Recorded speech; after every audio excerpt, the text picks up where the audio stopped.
قال المصنف رحمه الله تعالى ونفعنا به وبعلومه في دارين آمين يا رب العالمين. قال رب اشرح لي صدري ويسر لي أمري واحلل عقدة من لساني يفقهوا قولي. قال لا علم لنا إلا ما علمتنا إنك أنت العليم الحكيم وتب علينا إنك أنت التواب الرحيم. وكان التوحيد جوهرا نفسيا, dan ada apa tauhid jauharan nafsiyan adalah mutiara yang sangat bernilai. Walahu, dan bagi tauhid isroni, itu ada dua kulit. Ahadua, salah satu dari dua kulit yang dimaksud adalah ab'adu minal lubbi minal akhari wa khassasan nasul isma bil qasri wa bisin'atil hirasati lil qasri wa ahmalu lubba bil kulliyah.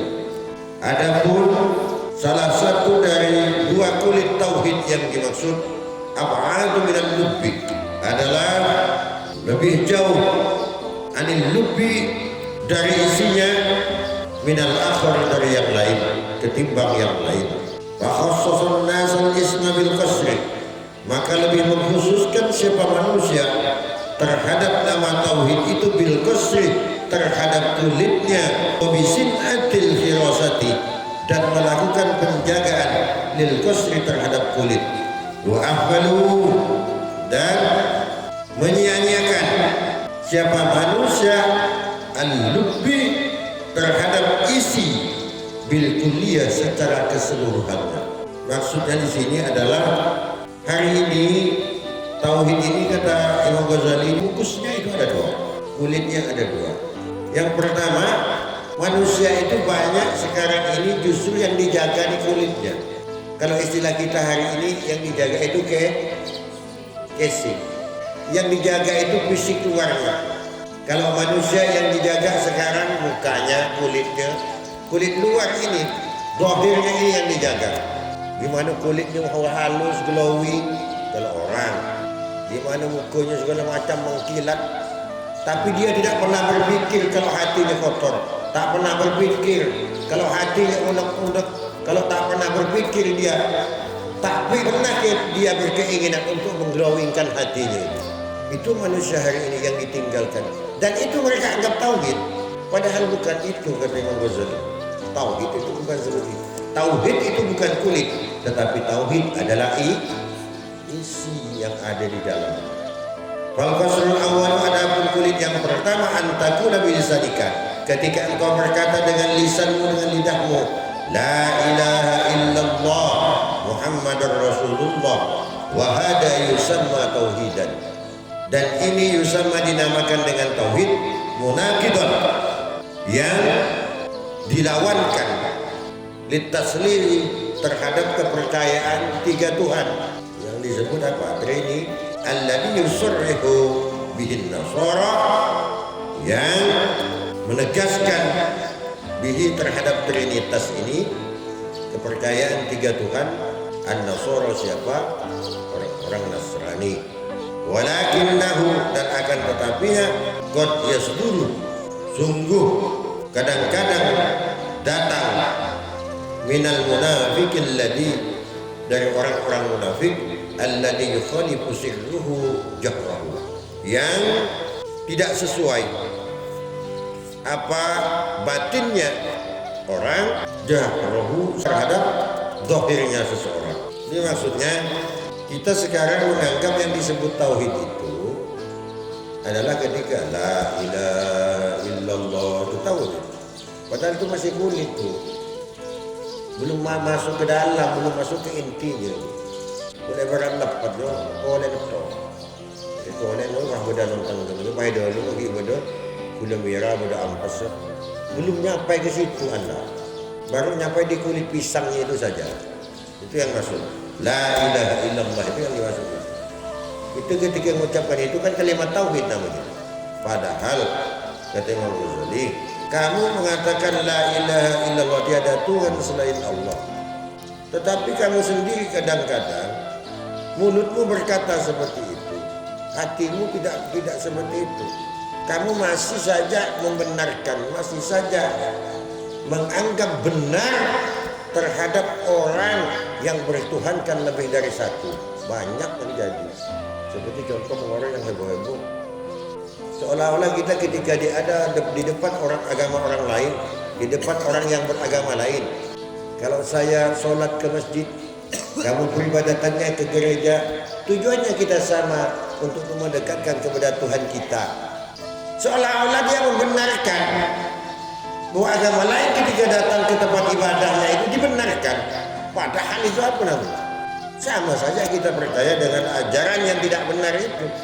Inna dina indallah Islam, bahwa yang agama yang paling benar itu, yang benar di sisi Allah itu adalah agama Islam. Yang heboh, yang drama dalam gereja. Coba dengarkan bahasanya itu baik-baik di YouTube ada. Seolah-olah agama Islam itu benar, tapi agama mereka juga benar. Murtad orang. Itulah orang kalau pandai berbicara, pandai drama, tapi tidak punya dasar. Dan memang dasarnya dia itu dikeroking tawa drama. Walakinnahu qad yazduru minal munafiqil ladzi yukhaliqu sirra wa jahra. Tetapi orang itu kadang-kadang itu mendatangkan kemunafikan dari kemunafikan. Yang mana kemunafikan itu justru bertolak belakang, baik zahir atau batinnya. Mulutnya berkata lain, hati berkata lain. Hatinya mengatakan biru, padahal mulutnya mengatakan kuning. Mulutnya mengatakan putih, hatinya mengatakan biru, tak sama. Wal qasr tsani alla yakuna bil qalbi mukhalafatan wa inkaran limafhum hadzal qawl bal yashtamilu zahirul qalbi ala i'tiqadi dhalika wa tasdiq bihi wa huwa tauhidu awamil khalqi wal mutakallimuna kama sabaqa. Ar-rasu hadzal qasri an taswisil mubtadi'ah. Jadi tauhid itu terbagi, isinya itu tauhid itu ada tiga. Yang pertama itu tawakal, yang kedua itu jauharan nafsian, terus yang ketiga itu al-lughah. Tawakal itu ada tiga, ada tarku syikayatil khalqi, tarkul ghadabi alaihim, terus ar-ridha wa taslim li hukmillah. Terus jauharan nafsian itu kisrani. Kita bahas ini. Kulit yang kedua, alla yakuna fil qalbi, alla yakuna, harus tidak ada fil qalbi, di dalam hati, mukhalifatan, itu berbeda, ingkarun lima mafhumi hadal qawli, dan mengingkari untuk memahami hadal qaul terhadap qaul ini, mengingkari atau berlawanan, mukhalifah. Bal yastamilu, bahkan itu mengandung dhahirul qalbi, apa dhahirnya hati, ala i'tiqadalika, atas berkeyakinan terhadap hal itu, wa tasdiqi bihi, dan membenarkan terhadap zalik, wa huwa tauhidu awamil khalqi. Adapun zalika, hal itu adalah tauhidu awamil khalqi, itu tauhidnya orang-orang awam. Wal mutakallimuna, dan adapun orang-orang ahli kalam, kama sabaqa, sebagaimana yang telah lalu, maksudnya telah lalu penjelasannya. Ar-rasu hadal qasri an tashwisil mubtadi'ati, adalah ar-rasu, penjaga, hadal qasri, terhadap kulit ini, an tashwisil mubtadi'ati, dari gangguan-gangguan orang-orang yang ahli bid'ah. Jadi dari kulit yang kedua, bahwasanya tauhid ini kan dijelaskan sebagai permata yang begitu berharga.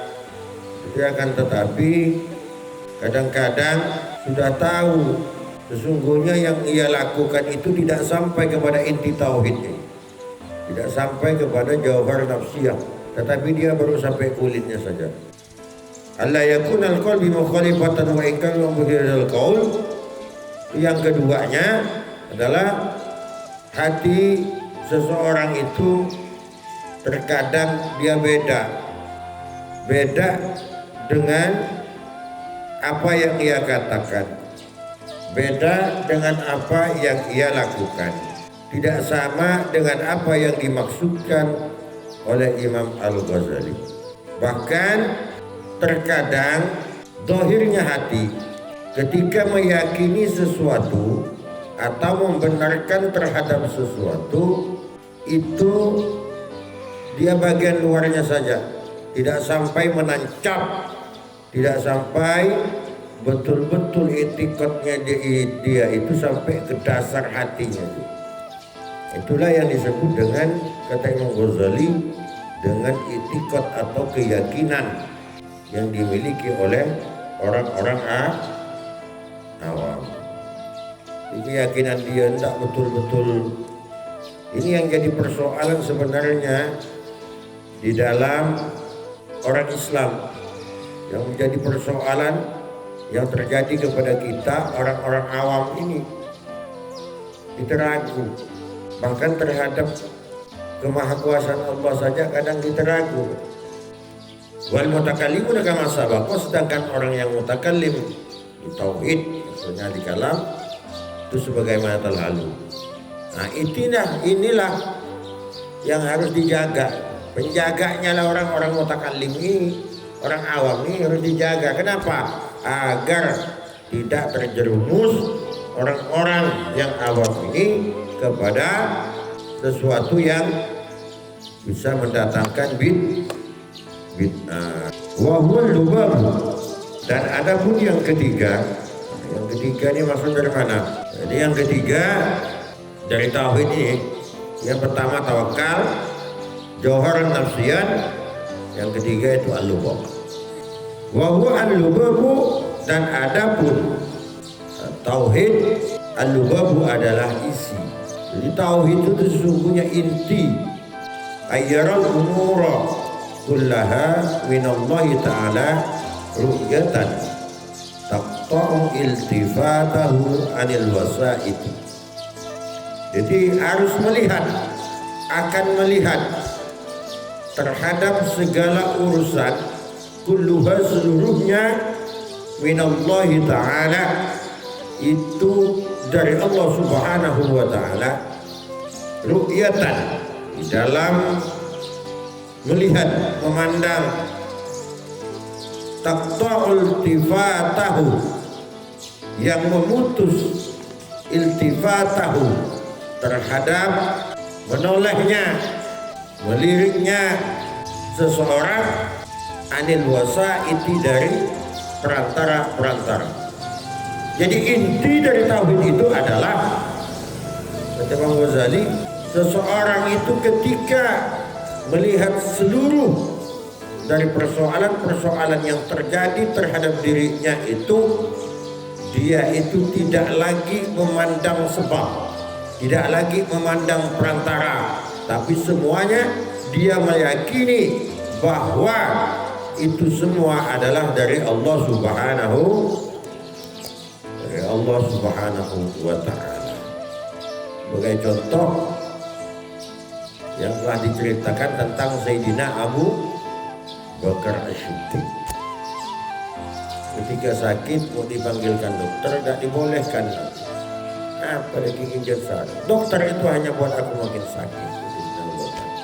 Karena keyakinan betul-betul utuh, betul-betul menancap. Itu Sayyidina Abu Bakar.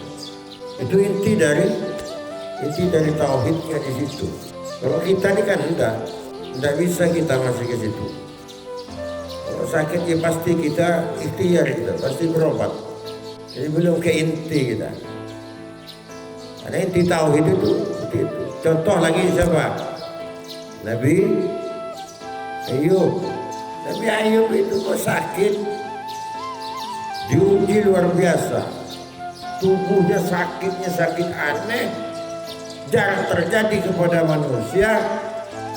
Ditambah lagi godaan dari Allah itu, ujian dari Allah itu, hartanya habis, istrinya lari semua, anaknya tidak ada, mati, dikucilkan oleh masyarakat, diusir dari kampung. Tidak cuma itu, penyakit yang diderita oleh Nabi Ayub, sampai badannya pun habis, tinggal tulang dengan kulit, serta bagian-bagian dari tubuhnya, bagian dalam ini kayak hati, limfa, tinggal itu ya. Kalau daging habis. Karena Nabi Ayub ini penyakitnya luar biasa, di badannya itu ulat memakan daging. Jadi setiap mau ibadah, Nabi Ayub diambil dulu ulat-ulat itu, ditaruh. Udah gitu selesai sholat, baru ulat yang ditaruh tadi diambil lagi, pasang ke badan. Pasang ke badan. Itu Nabi Ayub. Itu yang disebut al-lubab. Inti dari tauhid itu di situ. Oh gitu. Oh tampet. Itu perbedaan antara orang awam dengan orang-orang mutakallim. Wa ayya'budahu ibadatan yafraduhu biha wala ya'budu ghairahu. Wa ayya'budahu, dan melakukan penghambaan kepada Allah, beribadah kepada Allah, ibadatan dengan ibadah, yafraduhu yang memfokuskan terhadap Allah, biha dengan ibadah, fala ya'budu ghairahu, maka tidak beribadah, tidak menyembah siapa man ghairahu terhadap selain Allah Subhanahu wa ta'ala. Nih inti dari tauhid. Inti dari tauhid itu pertama, dia harus menggantungkan segala urusan itu hanya kepada Allah. Yang kedua, di dalam beribadah dia harus bisa menyentralkan, sentral, memfokuskan hanya kepada Allah Subhanahu wa ta'ala.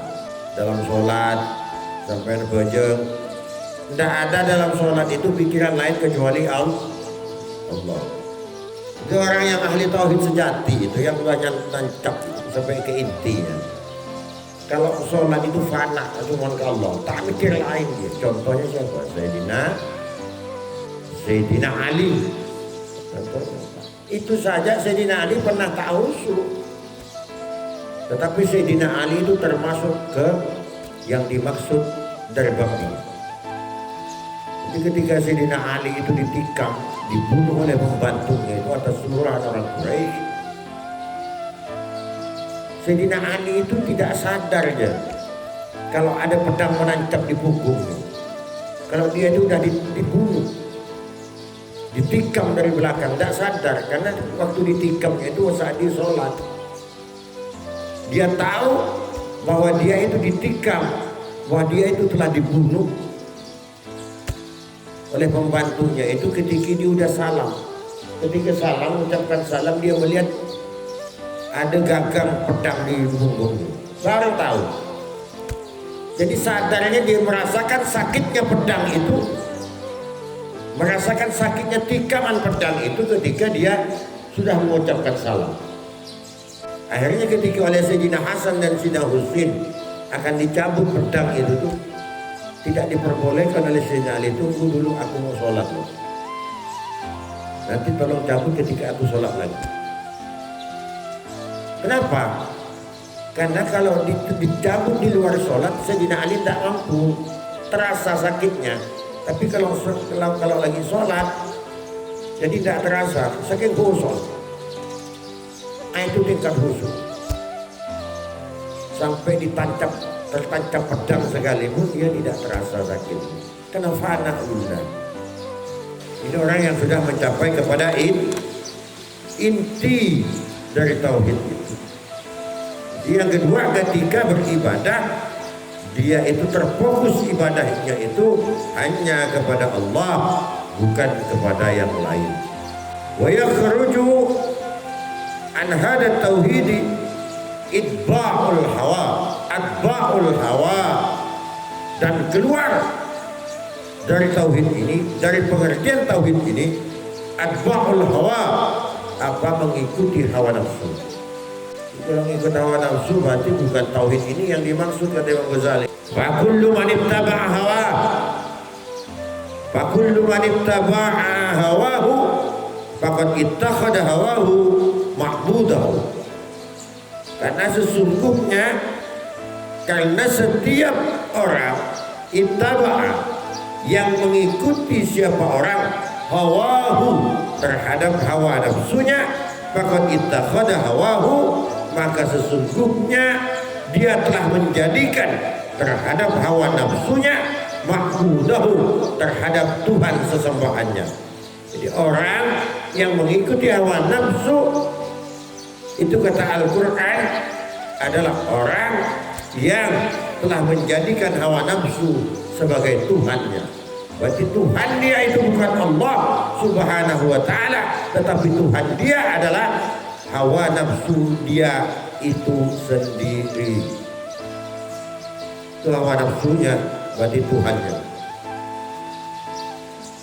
Qala Allah ta'ala, telah berfirman Allah Subhanahu wa ta'ala, afara'aita man ittakhadha ilahahu hawa, apakah kamu melihat man, terhadap orang, ittakhadha, yang menjadikan, ilahahu, terhadap Tuhan-Tuhannya man, hawahu, terhadap hawa nafsunya.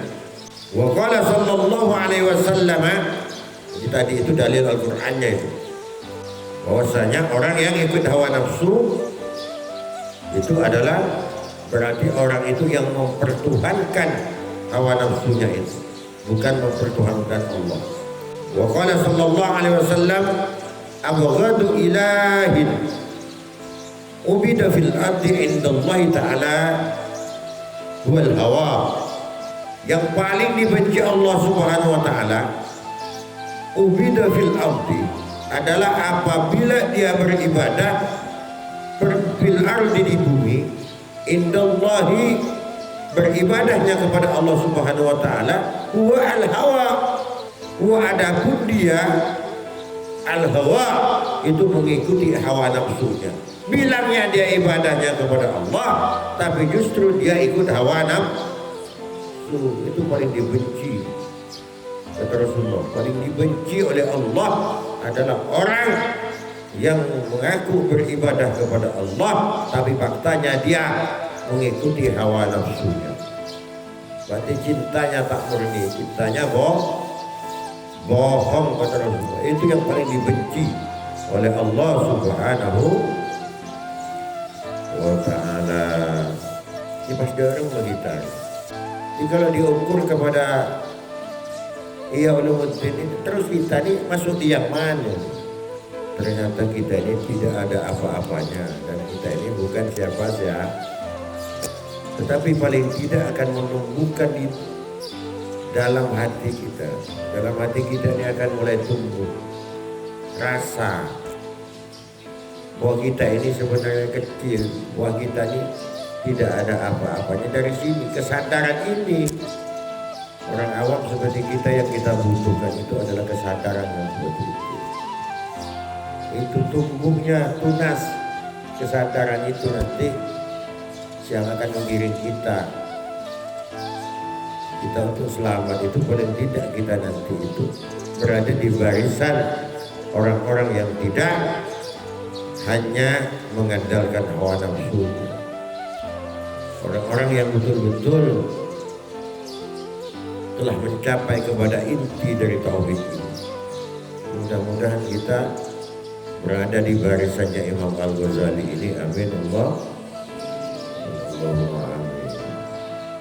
Wa alat tahqiqi, dan atas at-tahqiq kebenaran, tetap atas kebenaran. Wa alat tahqiq, dan tetap atas kebenaran. Man, orang ta'ammala, yang berpikir, berangan-angan. Siapa orang yang berangan-angan, arafa, maka dia akan kenal anna abidas sonami, sesungguhnya menyembah patung itu laisa ya'budus sonam, itu bukan menyembah patung. Sesungguhnya menyembah patung bukan dianggap menyembah patung ya. Innama ya'budu hawahu, tetapi yang dimaksud adalah dia itu menyembah hawa nafsu, kata Imam Ghazali. Ya, orang yang menyembah berhala itu bukan menyembah berhala sebenarnya dia, tetapi hakikatnya dia itu sebenarnya menyembah hawa nafsunya. Nafsuhu ma'ilatun ila dini abaihi, karena nafsunya seseorang itu ma'ilatun, itu akan condong ila dini abaihi, terhadap agama nenek moyangnya. Fayattabi'u dzalikal milah, maka kemudian ikut siapa seseorang, siapa abid, dzalika al-milah, dzalikal milah, terhadap kecondongan itu. Wa milun nafsi ilal ma'lufati, wa milun nafsi, dan kecondongan jiwa ilal ma'lufati, terhadap kebiasaan-kebiasaan. Ahadul ma'ani, apa salah satu al-ma'ani dari maksud atau arti-arti, allati yang yu'tab, allati yang yu'abbar, dianggap, anha dari allati bil hawa, dengan hawa nafsu. Jadi kata Imam Ghazali, istilah hakikatnya, coba kau pikir, ketika kau berpikir, kalau otak itu kau pakai, kau akan tahu, kata Imam Ghazali, sesungguhnya orang yang nyembah berhala itu, mereka itu bukan berhalanya sebenarnya, bukan menyembah berhala itu, tetapi dia itu tidak lebih adalah menyembah hawa nafsunya sendiri. Kenapa itu bisa terjadi? Karena di pikirannya, di dalam jiwanya itu lebih condong kepada agama nenek moyang dia. Fayattabi'u, kemudian dia menuruti terhadap ketercondongannya itu. Contoh kita gitu, ada orang bilang salah, salah apa? Kita kena bila aja bang dari bambana kita tuh datang kita lambo yang ngaji ya. Kan banyak sering itu kita dengar itu. Bukan tuan kita memang lagi ngaji di lambo, kapan datang kaki sedih bawa yoba. Beni yoba pulang datang kaki, tapi itu memang sah. Keng salah berarti. Seperti itu maksudnya. Jadi yang sebenarnya itu mereka itu bukan masalah patung yang disembahnya itu, tetapi ikut hawa nafsu. Kenapa? Karena merasa itu ajaran bengetuana, karena merasa itu ajaran nenek moyangnya. Dia sudah tidak peduli bahwa itu kebenaran atau bukan. Yang penting bagi mereka itu bagaimana dia ikut terhadap ajaran nenek moyangnya itu. Hawa nafsunya yang dibangkitkan. Jangan lambo, iya, apa heboh kapan sedia. Ini bukan persoalan nenek moyang atau apa, tapi ini persoalan ajaran agama, persoalan kebenaran. Kalau salah ya tetap salah, harus diluruskan. Kalau benar ya harus tetap benar, dan itu harus diikuti. Ini yang dimaksud oleh Imam Al-Ghazali. Dan ketercondongan nafsunya itu terhadap kebiasaan-kebiasaan yang mereka anggap itu dengan hawa nafsu. Dari ini dapat kita bayangkan bagaimana Rasulullah ketika berjuang menyebarkan agama Islam ini saat-saat pertama. Wa yakhruju min hada tauhid as-sukhtu 'alal khalqi, dan keluar dari tauhid ini as-sukhtu apa? Kebencian, rasa benci 'alal khalqi, terhadap makhluk. Orang kalau masih punya rasa benci kepada orang lain, berarti dia itu tauhidnya belum masuk di sini. Kategori yang dimaksud oleh Imam Al-Ghazali di dalam arti tauhid, inti dari tauhid ini adalah berarti belum masuk orang itu tuh kalau masih punya rasa benci, tidak senang terhadap orang lain. Mungkin dia tebak orang. Jadi kita tak masuk indah. Tak masuk. Waltifatu ilaihim, dan kemudian menoleh ilaihim kepada mereka. Iltifat. Fa'inna man kana, sesungguhnya orang yara al-kulla minallah, yang melihat terhadap keseluruhan apa yang terjadi minallahi dari Allah azza wa jalla, yang maha agung dan maha mulia. Kaifa yaskhatu ala ghairi, bagaimana mungkin dia akan benci kepada orang lain kalau semuanya disandarkan kepada Allah. Orang berbuat jahat ke kita, orang berbuat baik ke kita, mungkin aja tak lepas di takdir Allah. Pikiran itu yang utuh. Allah yang menggerakkan itu, mungkin jadi ujian untukku, tapi melalui orang ini. Teguran Allah tapi melalui orang ini. Itu dia pikirannya. Semua dikembalikan kepada Allah, tak mungkin kita benci kepada orang lain. Nah, falaqad kana tauhidu ibaratan an hadzal maqam, maka sungguh ada apa tauhid, ibaratan itu sebuah gambaran, an hadzal maqam, dari maqam ini, wa huwa min maqamis siddiqin, yaitu dari maqamnya para as-siddiqin, orang-orang yang jujur kepada Allah Subhanahu wa ta'ala, sekelas Abu Bakar As-Siddiq, siddiq kepada Allah Subhanahu wa ta'ala, jujur kepada Allah Subhanahu, tak mau bohong. Jadi dari kulit sampai ke dalamnya, sampai ke intinya, dia itu semua disandarkan kepada Allah Subhanahu wa ta'ala. Subhanallah wa bihamdihi, subhanallah wa bihamdika, asyhadu an la ilaha illa anta, astaghfiruka wa atubu ilaik.